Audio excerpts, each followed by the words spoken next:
Hello दोस्तों। आज मैं आपको एक खुशखबरी देना चाहता हूँ। हमारा देश पहले नंबर पे आ चुका है।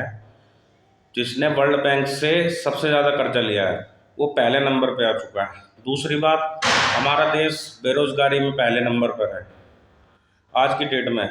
पाकिस्तान से भी आर्थिक मंदी हमारे देश के अंदर है आज की डेट में।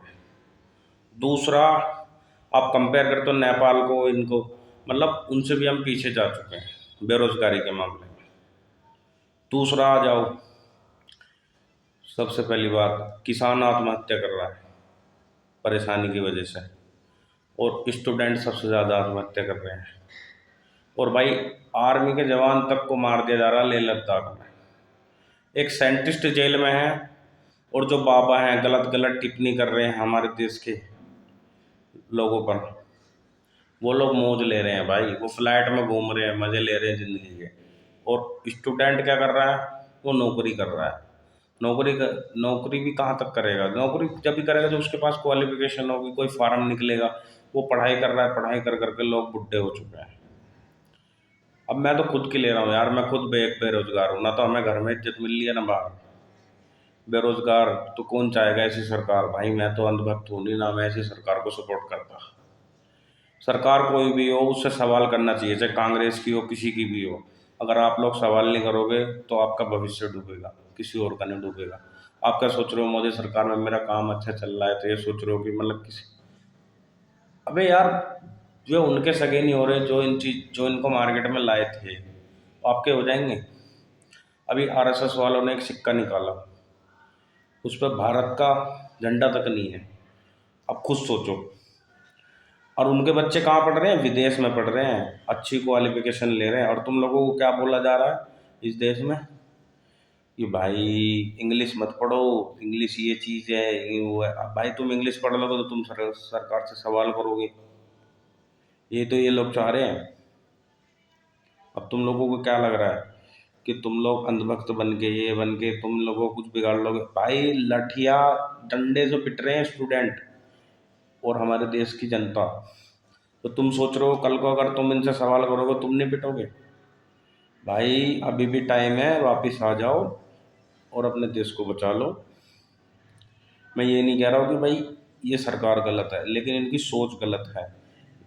अभी देख लो, अडानी को 1 रुपये में दे दी 1020 एकड़ ज़मीन, वो भी 33 साल की लीज के लिए।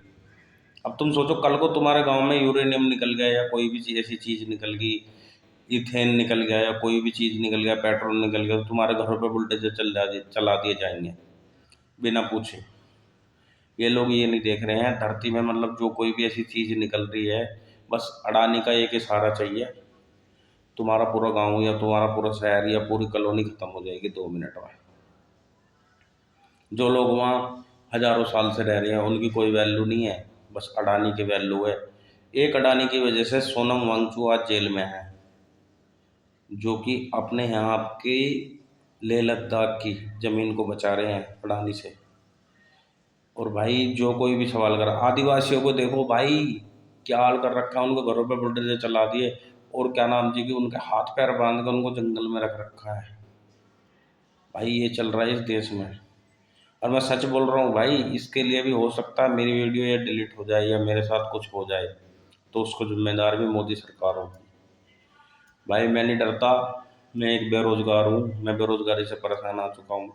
मेरे हो रहा दिमाग खराब भाई, मेरा मन करता है कभी कभी आत्महत्या कर ले बेरोजगारी की वजह से। कुछ भी काम करने जाता हूँ वही मेरा फ्लॉप हो जाता है। अभी मैं करूँ तो करूँ क्या? मेरे दिमाग काम नहीं कर रहा भाई।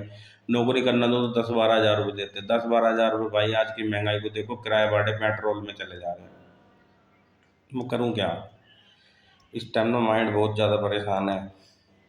और भाई ये सरकार आपके बच्चों का भविष्य खराब कर रही है। पहली बात तो हमारे भविष्य खराब कर रही है। हमारे बच्चे कहाँ से होंगे जब हमारी एजुकेशन के बावजूद भी हमारे पास नौकरी नहीं है? तो कौन करेगा अपने लड़के की शादी हमसे? ये आजकल के मतलब हर लड़के की कहानी है, मेरी थोड़ी ना है।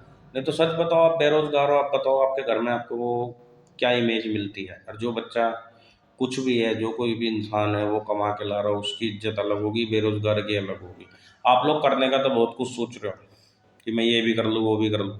लेकिन नहीं कर पा रहे ना, उसकी कमी भाई ये सरकार है, ध्यान रखना।